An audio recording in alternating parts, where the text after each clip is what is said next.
In this video, we are going to see a simple example in which we can do the conditional sum that is called SUMIF, and it is a very important formula in Excel. So we have this sheet right here. You have already downloaded it previously, and you can also get it with the resources section of this video as well.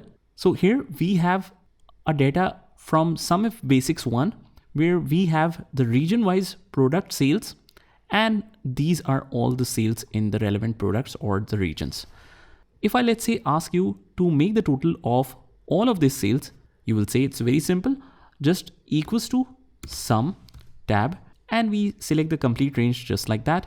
And even if we don't close the bracket at the end, Excel will do this for you. Or otherwise, we can simply hit alternate equals, and this will put all of this together and it will sum the data for you. But if I ask you to extract the region-wise sales only, that is, I want to know each region sales separately, or I want to know each product sales separately, or maybe both.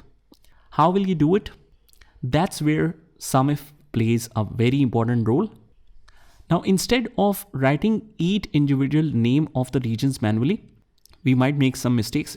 It's better to copy the complete list and paste it in the corner wherever you want to make the sum or conditional sum. I'll just paste it here, but as you can see, it involves duplicate. So I'll just go to the data tab and click on remove duplicates. The region column or data is selected. That's perfect. Click OK.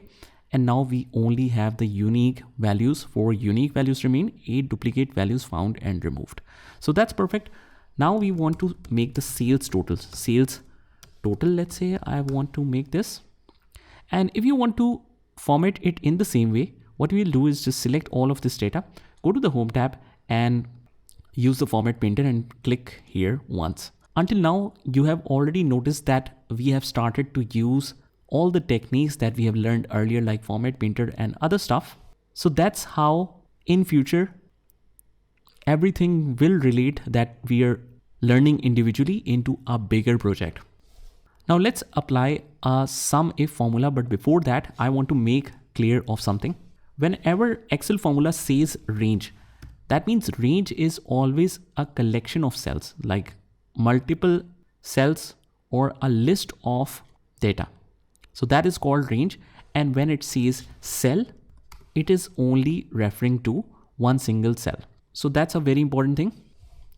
Let me just make our area bigger like this. I just minimize this home tab, collapse the ribbon. Now let's apply SUMIF. We have SUMIF, press tab so that it can automatically open the bracket for you. The range, just always remember that criteria is whatever you want to extract in this particular cell. So I want to extract the results or sum all the results of each region. So that's our criteria. And the range is in which column this data will be found. So this data can be found here. I will select a complete column so that we don't have to fix it. Otherwise, you can select the range as well if you have more data downwards and you don't want to mix it up. So in that case, you want to select this, but in that case, you have to fix it as well, because if we drag it down, this will slip down from its position. So I prefer to select the whole column, comma. Criteria is from this column, I want to find out the results for East. And when you find out all the East regions, what do you want to sum? It's sum range. So if we have multiple columns, let's say sales, profit, cost of goods sold, whatever, you can choose between them. But since we only have one column here to sum, I'll just select C column and hit enter. Now, like I said, if you look at this formula, the ranges is already fixed because once you select the column, it cannot be dragged down or slip down from its position. And the criteria is already selected. It will slip down from its position, but that's what we want. When we drag down, it should pick the next criteria, which is north. And similarly, I can just double click to send it down and we have the sum for all. If you want to confirm that the totals are correct, just alternate equal sign, hit enter, and the totals exactly matches this one. So this is how you can extract different results using a SUMIF formula. Just try this by yourself and I'll see you in the next one.